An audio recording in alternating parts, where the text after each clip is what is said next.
Quando era uscito il trailer del film di Until Dawn, molti lo avevano criticato perché non adattava il videogioco ed aveva solo poche cose in comune.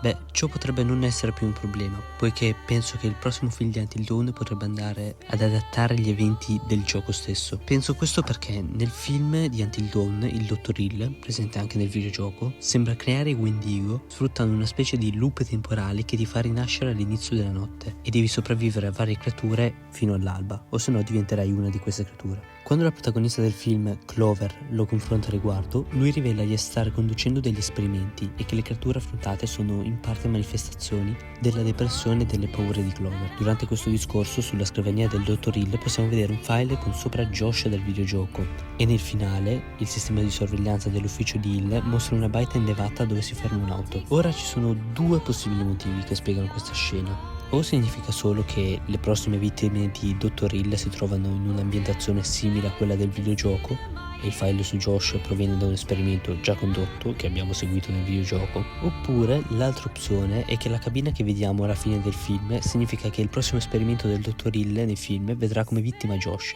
per questo è il suo file. Di conseguenza un prossimo film potrebbe adattare gli eventi del videogioco. Allora, un film che adatta il videogioco, ambientato nello stesso universo del primo, dovrebbe avere comunque delle differenze rispetto ai videogiochi che sono usciti. Nel videogioco Dottor Hill non è davvero il cattivo principale per quello che sappiamo, lo vediamo solo nella testa di Josh, ma nonostante ciò da dei messaggi e documenti che troviamo sotto la baita di Washington esiste realmente. Inoltre nel film i Wendigo si creano quando delle persone rimangono troppo nel loop temporale, mentre nel videogioco sono impossessati dallo spirito del Wendigo. Eppure nel film vediamo un uomo che ne mangia un altro prima di trasformarsi in Wendigo. Una cosa che troviamo in comune con i videogiochi è la catastrofe dove i minatori rimangono sottoterra per giorni e vengono successivamente portati in un manicomio dove sappiamo, le informazioni trovate durante il gameplay di Mike, gli venivano fatti degli esperimenti che ritroviamo nel film, solo che gli esperimenti sono per mano del Dottor Hill, il che non avrebbe molto senso visto che questi minatori sono rimasti bloccati, secondo informazioni dal videogioco, nel 1952.